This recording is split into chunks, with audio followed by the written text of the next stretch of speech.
BSSS Rhythm. BSSS Rhythm. BSSS Rhythm. Hello everyone, welcome to Startup Stories episode number 1, presented to you by BSS Rhythm Podcast and the voice of show Siddharth Jain. Dosto, we live in a generation where everyone wants to be their own boss. Everyone wants to create their business. And if you are one such person, then this video is for you. Today I have with me a very Shandar, Jandar and Dhamakedar personality, the one and only Mr. Bhaskar Indrakanti. Let me tell you, he is the co-founder and director of नहीं मैंने गलती नहीं करी है, but it is a very creative acronym for Orange Owl Percepts, which is a creative academics and a mental health care startup. साथ ही साथ he is also an UGC NET qualified in management. He has been a guest lecturer, he has been an anchor, he is a theatre artist, he is a storyteller and मुझे माफ कीजिए but मुझे आगे याद नहीं. The list goes on and on. In short, he is a multi-talented person. So, Bhaskar, we are really happy to have you on Rhythm Podcast. Thank you so much, Siddharth, for this flattering introduction. I have no idea what to say because whatever he has said, please do not believe him. I think that's really humble of him, but okay, let's carry this wonderful interview forward. We are going to talk about the key ingredients of a successful startup. So, Bhaskar, सबसे पहले आसान भाषा में एक बार explain करिए please हमारे viewers को, what is Orange Owl Percepts? So the basic idea behind Orange Owl Percepts is simple, जो कि उसके आपको tagline में भी मिलता है. It's a creative, academic and mental health care startup. Meaning हम दो domains में काम कर रहे हैं, education and mental health care में. और हमारा सिंपल सा फंडा है और हमारा सिंपल सा अप्रोच है कि we need to redefine pedagogy, the way education is being delivered to the students so that it is relevant for the world they are going to enter as an adult. And number 2, it is important to normalise conversations around mental health care. और अगर हम लोग इसी generation से शुरू कर देंगे तो आज जो हम लोगों को प्रॉब्लम्स फेस करनी पड़ रही है मेंटल हेल्थ केयर के परव्यू को ध्यान में रखते हुए, वो हमें शायद आगे ना करनी पड़े. Absolutely, I think मुझे एक broad vision मिल रहा है एजुकेशन सिस्टम से एसोसिएटेड, जिस पे हम आगे बात करेंगे.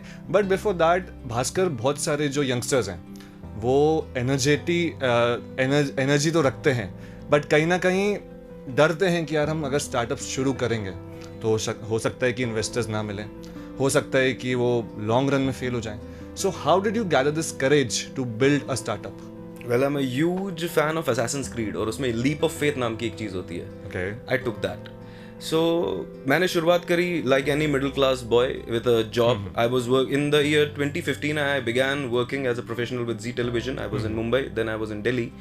बट वो जॉब प्रोफाइल मेरे को सूट नहीं करी और शायद इसको ही बोलते हैं अपन क्वार्टर लाइफ क्राइसिस. मैं 25-24 साल का था उस समय. मेरे को लगा कि यार ये जम नहीं रहा है. Even though I loved the media sector, then I thought कि शायद मैं गलत हो सकता हूँ, क्योंकि एक मेंटल बैरियर को तोड़ना पड़ता है आपको अगर आप इस स्टेट ऑफ सोसाइटी से आए तो मैंने दूसरी बार जॉब करी बैंगलोर में प्रैक्सेर इंडिया प्राइवेट लिमिटेड के साथ. It is a MNC and वहाँ पे भी मज़ा नहीं आया. एंड उसके बाद यूपीएससी की तैयारी करी कि सोचा कि चलो शायद ये कन्वेंशनल वे मेरे को वो दे दे जो मेरी इच्छा है. यूपीएससी तो दिया नहीं, पर उस दौरान पढ़ाई करने के दौरान एक चीज़ समझ में आ गई कि it is important that you have to have a frame of mind. और आपने इन्वेस्टमेंट की बात करी, पैसा मिल जाता है अगर आपके पास आइडिया तगड़ा हो. पैसा देने वाले बहुत लोग हैं, आपको ढूंढना आना ज़रूरी है. So to make lengthy answer short, I would say कि अगर आपके पास कोई एक ऐसा आइडिया है जिसको आपको लगता है कि आप पर्सनली उससे इन्वॉल्व हैं और आपको उससे परेशानी हुई है, तो आप उस आइडिया को सॉल्व कर सकते हैं अपने लिए और एक बिग पार्ट ऑफ जनता के लिए, then you should definitely take that leap of faith. उसके पहले just do not be subjective about it. सिर्फ फीलिंग्स के ऊपर नहीं जाना चाहिए. You have to be a little bit objective about your approach, जहां पर आपको ये ध्यान देना चाहिए कि जो रिसोर्सेज हैं आपके पास एग्जिस्टिंग, क्या वो काफ़ी हैं आपके आइडिया को प्रोपेल करने के लिए, और उसके बाद क्या आप उसे सस्टेन कर सकते हैं इन ईयर्स टू कम. ये कुछ इंपॉर्टेंट चीज़ें हैं if you are going to be an entrepreneur. That seems like a very pragmatic approach to me. Right? Being practical. और हालांकि अच्छा वो यूपीएससी नहीं दिया आपने वरना हो सकता है ये स्टार्टअप सामने नहीं आता, बट यूपीएससी का सोचना ही एक हिम्मत वाली बात है. So cheers to you for that and cheers to you for Orange Owl Percepts as well. Moving on, Bhaskar, जैसे स्टार्टअप का हमने जैसे आपने कहा कि you have to have a pragmatic approach. अब स्टार्टअप सामने आ गया, हम उसे रियलिटी में ले आए. बट मूविंग ऑन, रियलिटी के बाद एक ग्रोथ स्ट्रैटेजी बहुत इंपॉर्टेंट होती है. Today Orange Owl Percepts is known by majority of the people here and it doesn't need an introduction. So what do you think, what has been your growth strategy? तो अगर मैं management के terms में बात करूं, क्योंकि आपने प्रैग्मेटिसिज्म की हमने बात करी दी है, तो there are two kinds of strategies. One you can choose from a red ocean strategy and a blue ocean strategy. Red ocean वो होती है कि बहुत बड़ा मार्केट है, बहुत सारे प्लेयर्स हैं और उसमें आप एक छोटे से प्लेयर बन गए. ब्लू ओशन स्ट्रैटेजी होती है कि मार्केट है पर उसमें आप जैसा काम कोई नहीं कर रहा, तो you are creating something from the scratch. आप मार्केट भी फ्रॉम द स्क्रैच ही क्रिएट कर रहे हो अपनी ऑफरिंग के लिए. नाउ एक बहुत इंपॉर्टेंट बात है जो हमें ध्यान रखनी चाहिए. ऑरेंज ऑल पर्सेप्ट्स भोपाल में शुरू हुआ, जो कि एक टियर 2 सिटी है. टियर 1 सिटीज में ऐसे काफी स्टार्टअप्स होंगे जो कि शायद एजुकेशन में काम कर रहे हो, या फिर मेंटल हेल्थ केयर में, या फिर कहीं इंटरसेक्शन में. एंड वहाँ पे रिकग्निशन आसान है क्योंकि वहाँ पे जो टारगेट ऑडियंस है वो एक्सेप्टिंग बहुत है. टियर 2 और टियर 3 में प्रॉब्लम ये है कि यहाँ पे टारगेट ऑडियंस बहुत अच्छी है. They are well read, well versed with whatever is happening around the world, but they are not accepting of the ideas. तो हम लोग ब्लू ओशन स्ट्रैटेजी को फॉलो करते हुए भोपाल में मार्केट क्रिएट करने की कोशिश कर रहे हैं, क्योंकि मेंटल हेल्थ केयर और एजुकेशन तो हर जगह है, तो सिर्फ टियर 1 तक ही सुविधाएं काहे को उपलब्ध रहे. उसका आंसर है ऑरेंज ऑल पर्सेप्ट्स. तो हमारी स्ट्रैटेजी प्लेन एंड सिंपल है. पहले एजुकेट करो, अवेयरनेस क्रिएट करो, साथ ही साथ इसी के साथ क्या होगा, मार्केट आपका बनेगा, और जब मार्केट बन गया then you operate in that market on your own terms. So this is our growth strategy in very simple terms. Absolutely. आपने एजुकेशन की बात करी भास्कर, तो education system has been already there since decades. So how do you think your idea is going to redefine the education system? I believe that Indian education system is fabulous, or it seems so up till a certain point of time. Primary school तक बहुत बढ़िया लगता है, but all of a sudden हम देखते हैं कि there are many behavioral changes, there are many academic changes a child goes through. जो प्राइमरी या मिडिल स्कूल की शुरुआत तक टॉपर होता है या 10 टॉप 10 में आता है, अचानक से उसका स्लिप होने लगता है. क्या रीजन है? पेरेंट फैमिलियल प्रेशर हो सकता है, ऑर्गेनाइजेशनल प्रेशर हो सकता है, जो भी रीजन हो.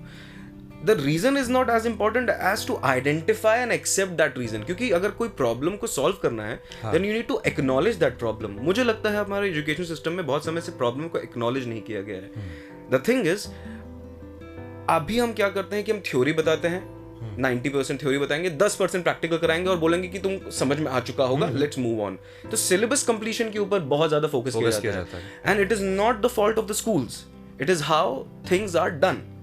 हम कहाँ आते हैं? तो हमारा सिंपल सा मुद्दा है कि हम लोग पहले प्रैक्टिकल एक्सपोजर देना हमारा प्राइमरी मुद्दा है. क्योंकि अगर तुमने ये सीख लिया कि गार्डन में खुदाई करने पे क्या क्या निकलता है, तो शायद तुम्हें जब तुम जूलॉजी की बात करो या फिर तुम शायद टोपोग्राफी पढ़ने जाओ, तो तुम्हें ज्यादा समझ में आएगा कि because you already know how it feels, you have a point of reference in your mind. तो हमारा प्राइमरी मुद्दा ये है कि पहले बच्चे को एक practical exposure they they without any biases of the theory that already exists. और जैसे ही समझ में आएगा ना, इंटरेस्ट क्योंकि उसी चीज से आता है, और जैसे ही उसको इंटरेस्ट आ गया, फिर आपको जो पढ़ाना है, जितना पढ़ाना है उसे पढ़ा दो. तो ये एक बहुत बड़ा कंज्यूमर गैप मुझे लगता है एजुकेशन में, जहाँ पे प्रैक्टिकल और थ्योरी के बीच में बैलेंस फाइंड करना थोड़ा सा मुश्किल हो जा रहा है, because there is a lot of systemic pressure on all the organizations that are working in the education system. School हो, कॉलेज हो, कुछ भी हो. आप भी कॉलेज जा चुके हैं, स्कूल जा चुके हैं, मैं भी जा चुका हूँ. हमको ये सारी बातें बहुत ही अच्छे से पता होंगी. हमको भी पता है कि हमारे लाइफ में कहाँ कहाँ गैप्स है, और हमें द बिगेस्ट थिंग इज, ये सब तो चलो ठीक है, बहुत अच्छी बातें कर दी. द बिगेस्ट थिंग इज, जब आप एक स्टूडेंट लाइफ से हट के एक प्रोफेशनल में जाते हो ना, तब तुम्हें झटका लगता है कि यार इतनी सारी चीजें सिखाई थी स्कूल में, उसमें से काम तो बहुत कम आ रही है. साइन थीटा कॉस थीटा आज तक काम नहीं आया. a+b² मैंने आज तक कभी नहीं लगाया. अब लगता है कि यार अरे मेरे को पब्लिक स्पीकिंग नहीं आती, अरे मुझे क्या बोलते हैं, या इंग्लिश लैंग्वेज में कम्युनिकेट करना नहीं आता, या फिर पर्सनालिटी डेवलपमेंट, या फिर मुझे लोगों से क्या बोलते हैं नेगोशिएट करना नहीं आता, मुझे आइडिया क्रिएट करके उसको एग्जीक्यूट करना नहीं आता.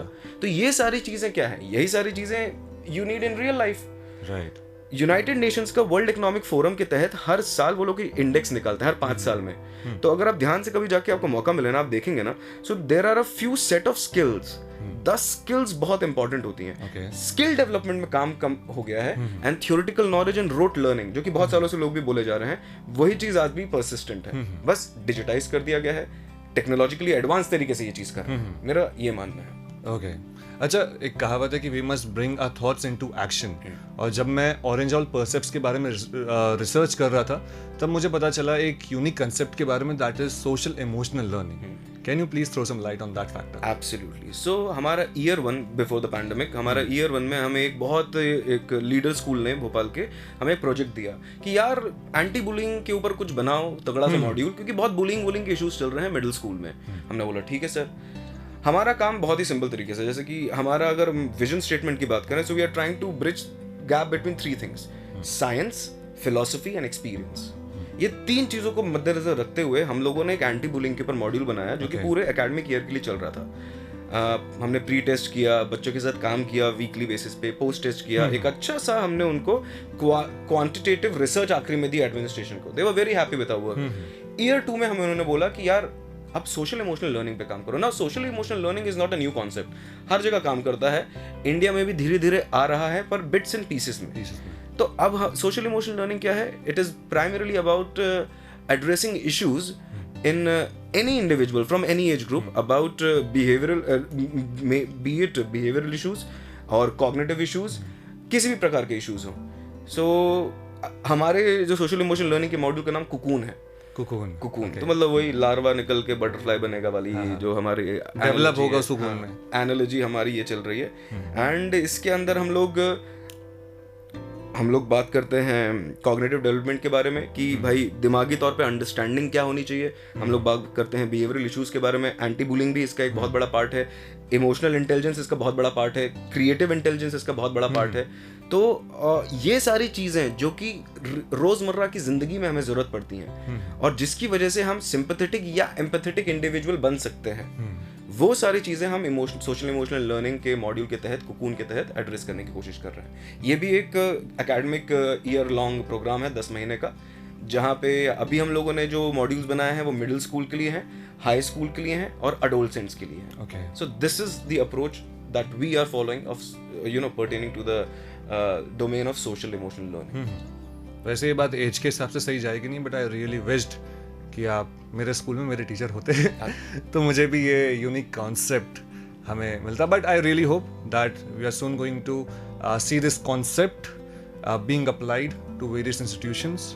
And that would be really a great day for the education system. True. Bhopal has been very accepting of, a few people in Bhopal have been very accepting of this. I would like to take this opportunity to thank them also. क्योंकि नए लोगों में थोड़ा भरोसा करना मुश्किल होता है ना. इन कुछ लोगों ने किया, जैसे आपने किया मुझे भरोसा आज मुझे यहाँ बुला के. So this is an opportunity for me to thank everyone out there for giving us that. And I think because आप एक टीम की बात कर रहे हैं, so भास्कर बहुत इंपॉर्टेंट हो जाता है जब आप एक ऑर्गेनाइजेशन, एक बिजनेस, एक स्टार्टअप शुरू करते हैं.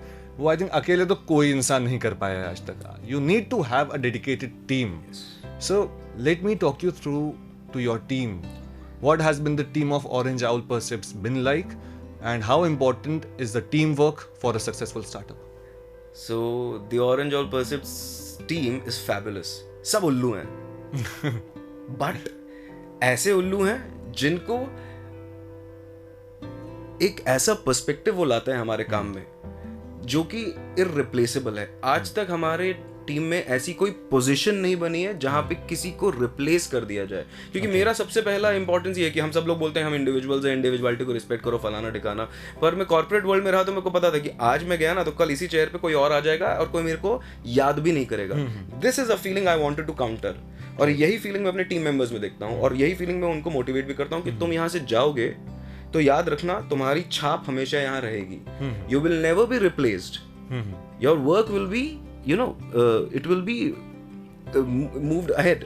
तुम्हारे काम को आगे बढ़ाया जाएगा किसी और के द्वारा. तो हमारी टीम में अलग अलग प्रकार के लोग हैं. ऐसा बोला जाता है कि you should always have a team of people who are much more smarter than you. यहाँ पे भी वही केस है, सारे लोग मुझसे ज़्यादा स्मार्ट हैं.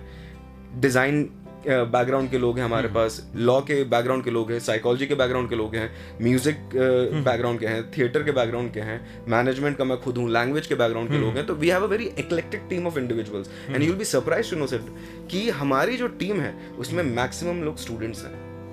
हम लोग प्रोफेशनल्स के यंग ब्लड क्योंकि बहुत ही ज़्यादा अंडररेटेड है इनका talent. They have wonderful ideas और उन लोगों को यूजुअली कॉलेज या इंस्टीट्यूशनल लेवल के ही लेवल पे उनको मौके मिलते हैं. और इंटर्नशिप के नाम पे मैंने ये देखा है अनफॉर्चुनेटली भोपाल में या कोई भी टीयर 2 सिटी में या टीयर 1 में भी इंस्टीट्यूशंस ऑर्गेनाइजेशंस पैसे लेते हैं किसी को इंटर्नशिप देने के लिए. आई वॉज सरप्राइज कि ये कैसी चीज कैसे है. हो रहा है? आप काम भी निकाल रहे हो बच्चे से और पैसा भी पैसे ले उसका. भी रहे हो, जबकि पैसे मिलने चाहिए काम करने के. एग्जैक्टली, क्योंकि it's not about the salary और द प्राइस और the cost, it's about the value you are putting into that individual. right. हम लोग ये करने की कोशिश करते हैं. तो हम लोग कोई पैसे वैसे नहीं लेते, सबको अपॉर्चुनिटीज देते हैं. हमारा यूजुअली इंटर्नशिप का जो पीरियड होता है वो 2 महीने का होता है, पर आज तक कभी ऐसा नहीं हो कि 2 महीने के अंदर कोई छोड़ के गया हो. वो चले जा रहे हैं और वो मेरे को सीधे मेरे टीममेट बोल देता है, सर जब जाना होगा हम बता देंगे आपको, आप हमें बार बार पीछे मत पड़ो, हर 2 महीने के अंदर की ऐसे कर रहे हैं. So we have a very dynamic team of individuals. And the most important part about my team is there is not a single yes man on the team. कोई भी ऐसा नहीं है जो कि मैंने कुछ बोला तो हाँ बोल दे. सब लोगों के पास ऑटोनॉमी है to debate with me, to have a discussion with me, to say बकवास आइडिया दे रहे हो सर, नहीं कर सकते इस पे काम. And I love these kind of people. That is the biggest reason whatever small dent in the universe we have been making for the past 2.5-3 years. That is the team. We call it the parliament of owls. That's really creative, and I think that's why all of them are deeply connected to you and so to the startup. I'd like to believe so, yes. Absolutely. And हाँ, एक और शख्स का मुझे लगता है हमें नाम लेना चाहिए. अगर मुझे तो कुछ नहीं होगा, आपने नाम नहीं लिया तो आपको घर में घुसने नहीं मिलेगा या आपको डंडे भी पड़ सकते हैं. And that person is, I believe, the co-founder of Orange Owl Percepts, your wife and a very good friend of yours. Yes. Diyotama Sharma. She is a clinical psychologist. वो co-founder हैं. उनके बिना हमारी टैगलाइन में mental health care वाला जो term है वो जस्टिफाइड ही नहीं होता किसी भी तरीके से. क्योंकि मैंने आपको पहले बोला था कि हमारी टीम और हमारा जो कॉन्सेप्ट है it requires a scientific point of view with a very strong philosophy that and people and concepts that are grounded in reality with experiences whatever they have. ये सारी चीजें आधा मैं लेकर आता हूँ, आधा द्योतमा लेकर आती हैं. तो बेसिकली द पर्सनालिटी अगर ऑरेंज ऑल की बात करें, so it is divided between the two of us and together we make a very good team I believe. And social emotional learning की बात कर रहे हैं हम लोग. दिसंबर में हमारी बुक छपने वाली है, कुकून के ऊपर पब्लिश होगी. तो ये सारी चीजें हम दोनों का जो मिला जुला एक्यूमेन है उसके साथ I think it is going to see the day of light. And very importantly and thank you so much again for this opportunity. एक काउंसलर मतलब मेंटल हेल्थ केयर में काम करने के लिए ना आपको टेबल के दोनों साइड का होना जरूरी है, आइडिया होना. तो द्योतमा जो है वो हमेशा काउंसलर की सीट पे रही हैं और वो जानती हैं कि किस तरीके से अप्रोच करना चाहिए एक you know a person in need को. और मैं कई बार चेयर के इस साइड रहा हूँ. I have been into therapy many a times in my life and it is a fabulous experience and between the two of us I firmly believe that we complete the picture कि भैया भारत के हिसाब से हमारे देश के हिसाब से किस तरीके से इस चीज को पैकेज किया जाए और प्रेजेंट किया जाए. क्योंकि अमेरिका में जिस तरीके से हम प्रेजेंट करेंगे भारत में वो नहीं चलेगा. And Bharat is a very big and diverse market. तो इसलिए we need to people of you know of diverse thinking and to be very honest we are very you know not alike. We are poles apart as persons. वो बहुत ही grounded होंगी, वो बहुत ही gracious होंगी. On the other hand, I can be very erratic and eccentric. And this is a wonderful mix. And हमने जब काम शुरू किया था opposites attract each other. Absolutely. Physics भी तो यही बोलती है. And हमने जब शुरुआत में काम किया था तो CFSC के साथ शुरू किया था. Civil Services Club लक्ष्मी शरण सर चलाते हैं. आप मानोगे नहीं, हम लोगों का पहले मॉड्यूल ही ऐसा था कि कोई भी क्लास लेने के लिए 2 मेंटर्स जाएंगे. तो शुरुआत में द्योतमा और मैं जाया करते थे. एंड हम लोगों ने नोटिस किया कि 100 बच्चों की जनता है तो ऑफकोर्स 100 लोगों को मैं पसंद तो नहीं आऊँगा. पर जिनको मैं पसंद नहीं आ रहा उनको वो जरूर पसंद आ जाएगी, उनकी आइडियोलॉजी जरूर पसंद आ जाएगी. और जिनको शायद उनकी आइडियोलॉजी नहीं जम रही उनको मैं पसंद आ जाऊंगा. So between the two of us we could actually cater to all of them. तो ऐसा कभी भी हमारे सेशन में किसी को नहीं लगा कि अरे यार ये जमा कौन आ गया, क्योंकि दोनों में से किसी एक की तो बैलेंस करके चल रहे थे दोनों. So it is a very fabulous synergy that we bring to this to our lives and to the startup. I believe. An example of perfect qualification with perfect combination, I believe. Perfect is a very strong word, but thank you so much for using it. But Bhaskar, I would also like to concluding this discussion. Let me just ask you to point out 5 most important points that you think would help out the people जो अपना business या अपना एक idea reality में लाना चाहते हैं, उसको बुलंदियों पे पहुंचाना चाहते हैं. 5 basic points and the most important points for a startup. Cool. Point number 1, consumer gap model नाम की एक चीज होती है मैनेजमेंट में, वो आपको हेल्प करेगा, इट्स अ मैनेजमेंट टूल। तो मैं आपको ऐसी रैंडम चीजें नहीं बताना चाहता हूँ, मैं ऐसी चीज बताऊंगा जो कि आपको एक्चुअली टूल की तरह अप्लाई कर सको। सो पॉइंट नंबर 1 हमारा है consumer gap model. This will help you to identify कि एग्जिस्टिंग सिस्टम में, सर्विस हो या गुड्स वाला डोमेन हो, कहाँ पे गैप्स हैं, गैप मतलब प्रॉब्लम है, और किस प्रॉब्लम को आप सॉल्व कर सकते हो, क्या सोल्यूशन है। हाँ, और वो प्रॉब्लम जो है it is better that it is subjective to you, जैसे मैंने पहले भी कहा, because if you feel strongly about it, तो आपको ऐसा नहीं लगेगा अरे यार कहाँ फंस गए, क्योंकि ये वाली फीलिंग आती रहेगी, इसको हर दिन आपको फाइट करना पड़ेगा। That is number 1, identify the problem that resonates with you. Point number 2, make a business plan. आधे पेज का हो, 1 पेज का हो, पौने पेज का हो, 100 पेज का हो, you make a business plan. बहुत आसान है बनाना। अपने आइडियाज को दिमाग में रखे रहेंगे तो कभी एग्जीक्यूट करने में आपको आसानी नहीं जाएगी, because being an entrepreneur brings about a quotient of anxiety, everyday anxiety that you need to address.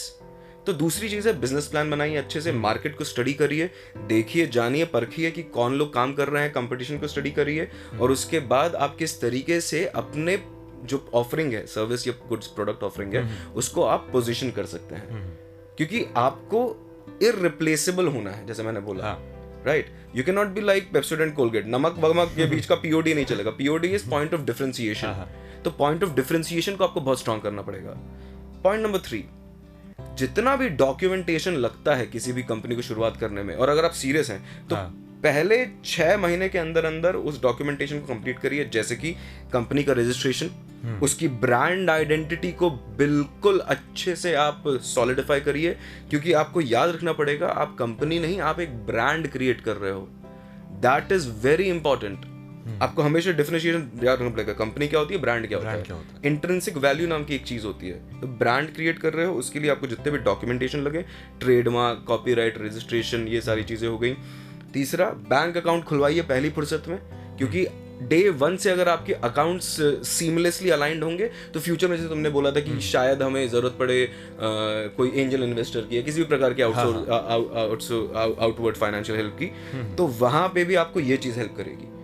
चौथी चीज, स्वॉट एनालिसिस करो या स्वॉक, जो भी आपको बोलने का मन करे, खुद का, कंपनी का स्ट्रेंथ्स, वीकनेसेस, अपॉर्चुनिटीज, थ्रेट्स या चैलेंजेस, इनको आप अच्छे तरीके से परखिए, और उसके बाद आपको एक और इंसाइट मिलेगा कि किस टाइप के लोग आपके साथ होने चाहिए। तो team, number 3, team.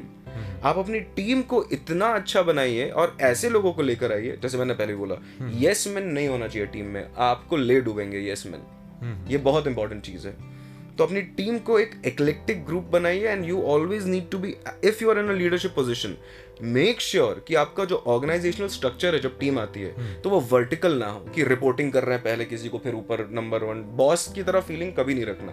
It should be horizontal. ये सारे वर्ड्स मैनेजमेंट वालों को भी समझ में आएंगे। हॉरिजॉन्टल ऑर्गेनाइजेशनल स्ट्रक्चर, एक हायरार्की नहीं हो, हायरार्की हो, क्योंकि प्रोसेसेस को मेंटेन करने के लिए आपको पेपर पे हायरार्की रखनी पड़ेगी कि कौन किसको रिपोर्ट करेगा, नहीं तो आपका फ्लो ऑफ वर्क कॉम्प्रोमाइज हो जाएगा। बट आप एनवायरनमेंट की बात कर रहे हैं, environment, culture, business environment. Yes. तो एक हो गया हमारा ऑर्गेनाइजेशन स्ट्रक्चर, जो कि बहुत ही प्रैक्टिकल और बहुत ही थियोरेटिकल चीज है। तो हॉरिजॉन्टल होना चाहिए, जहाँ पे किसी से भी ओपनली बात कर सके। साथ ही साथ इसमें ही पॉइंट में आता है कल्चर। Culture is everything. कोई फर्क नहीं पड़ता कि कौन कितना अच्छा है, कौन कितना बुरा है, आप कितने अच्छे हो, आप कितने टैलेंटेड हो एज एन एंटरप्रेन्योर, अगर आप कल्चर मेंटेन नहीं कर पा रहे तो आप कुछ भी नहीं कर सकते। And final point I would say कि networking, always make sure that you have a very strong network, because your network is your net worth. Remember that. आपको एक एंटरप्रेन्योर बनना है तो आपको लोगों से बातचीत करके उनके साथ अच्छे रिलेशनशिप्स बनाना जरूरी है, बिकॉज यू नेवर नो कि कौन कब आपके काम आ जाए, और अकेले अकेले तो कर नहीं सकते। और इसका एक और सबसे सिंपल रीजन ये है कि मेनी अ टाइम, कई बार हमारी टेंडेंसी होती है, जैसे कि मैं जॉब से गया तो ऑफ कोर्स बहुत बैड ब्लड भी होगा, but you should never burn your bridges. इसी पॉइंट के तहत कि आपको किसी के साथ नामंजूरगी है या किसी के साथ आपको पसंद नहीं है बात करना, तो आपने कुछ बोल दिया उसे। एक एंटरप्रेन्योर बन रहे हो, एक लीडरशिप उस रोल में आ रहे हो, तो आप ये सब नहीं कर सकते। आपके मेंटल हेल्थ के लिए भी खराब है, और खुदा ना खास्ता फ्यूचर में अगर वो आपके हेल्प करने के लिए पोजीशन में रहा तो challenges जो create होंगे वो unwanted एंड वो variables हैं. सिर्फ आपको नहीं, आपके ब्रांड को फेस करने पड़ेगा. हमारे ब्रांड को फेस करने पड़ेंगे, हमारी टीम को फेस करने पड़ेंगे, इतने सारे लोगों ने जिन्होंने हम पे ट्रस्ट किया, उन सबको फेस करने पड़ेंगे. It is not worth it. So these are my 5 takeaways. I believe that's the most important point, and I hope we see these points in a book very soon. Absolutely, I'm working on one. Absolutely. Great. So this was an amazing conversation, and to wrap it up, I have a special rapid fire round for you. Let's do it. So, let's buckle up the seat belts and let us start. आपको बहुत quickly answer देना है, as soon as possible with thunderous lightning speed. So be ready, Mr. Bhaskar. Your rapid fire begins. The very first question: what is the Hindi name for orange owl percepts? नारंगी उल्लू. Yes, परसेप्ट्स का नहीं कर पाऊंगा, क्षमा कीजिए. Okay, नारंगी उल्लू संबोध. अरे बाप रे बाप, नारंगी Yes. उल्लू संभव. मैं रिसर्च करके आया. Thank you so much. We used to, make this as a very, very cool, joke around it. That, it's a creative name as well, Narangi Ullu Sambodh. I remember नारंगी उल्लू वाला discussion with you on this premises. यहीं पे याद है मेरे को. Absolutely. Okay, the second question is, yes, the very first comic book of Batman. Year and name. It was the first comic book for Batman was released in the year 1939. ये तो पक्का है. बुक का नाम मुझे याद नहीं है, and I'm very ashamed of it. Well, he is a comic book lover. हालांकि आप कुछ भी बोल देते मैं यकीन कर लेता because मुझे खुद भी नहीं पता है. बैटमैन का नाम है, तौबा तौबा, ऐसे झूठ नहीं बोलते बैटमैन के. So even I don't remember, but मैं चेक कर रहा था कि आपको कितने अच्छे से 1939 तो रिलीज ईयर है, चेक कर लो. अच्छा, चलिए अब नेक्स्ट इंटरव्यू में ये बुक का नाम भी पता करके आएंगे. He is a DC fan. Okay, let's move ahead. Okay, this is also interesting. Batman or Superman, who is better and why? Of course Batman, because he is human. Because he gives us the hope कि हम भी ऐसा कर सकते हैं. मेरे को एक तो पहले तो चीज पैंट के ऊपर चड्डी पहनने का शौक नहीं है, तो सुपरमैन तो नो. दूसरी चीज मैं उड़ नहीं सकता बिना प्लेन के, तो ये भी पता है. Batman grounds me, and Batman बहुत एक अच्छी बुक है, अगर if you give me a chance. Travis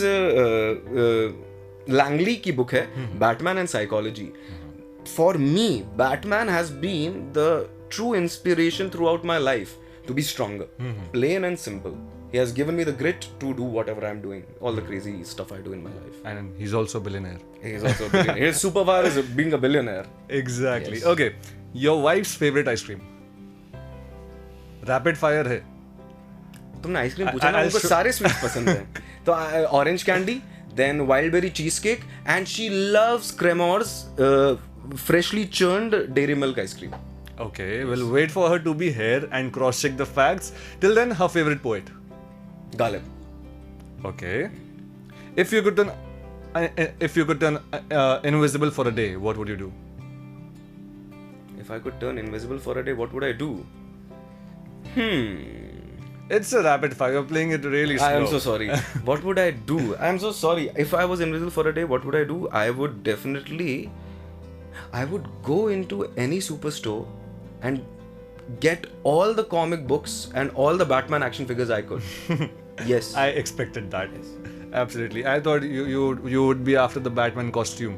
फिर इनविजिबल रहने का फायदा क्या हुआ? पहन के तो दिख जाता ना. Okay, great. Best advice you have ever received? करो सब, सुनो सबकी, करो मन की. I agree that. Yes. Same here. If you could ask one question to a person dead or alive, what would you ask and who would it be? Steve jobs से पूछना चाहूंगा. You were an excellent entrepreneur. Why couldn't you be an excellent person in personal life? Because I look up to you. Okay, so is he your idol or not? Yes. He is your idol. A turtleneck, इसलिए पहन. Okay. What is the first thing that you notice when you meet a person? The first thing I don't think about them. I don't like to think about people. मेरे नाना जी मेरे को simple सी चीज बोलते थे. Poor minds discuss people, average minds discuss events, great minds discuss ideas. I don't have any preconceived notions when I meet people. I wait for you them. must make certain, you must Assumptions. be observations. When you meet someone, you make some observations. तो क्या आप observe करते हो सबसे पहले उनके बारे में? Maybe personality, character, dress, क्या?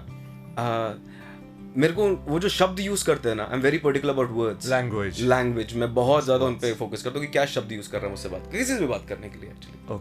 Okay, now quickly just say a single word that comes to your mind when I say the following things of people who criticize you. Thankful to them. Your family. Support system. Education. Needs a little bit of rewiring. Competition. Absolutely necessary. UGC net. A life-changing event. Okay. For those who say Marvel is better than DC. You should read more often, and you should make sure that you're not a fan because of the movies. Okay. Yeah. Okay. BSS Rhythm. An opportunity that I'm going to cherish for the rest of my life. Okay. BSS College.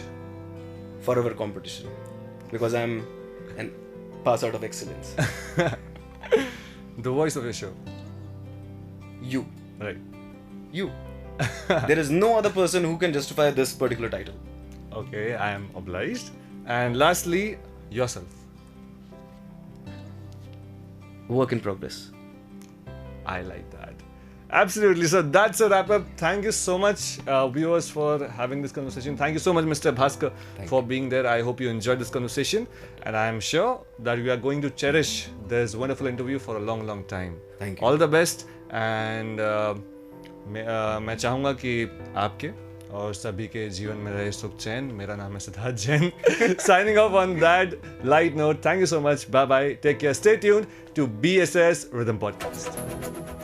BSS Rhythm. BSS Rhythm. BSS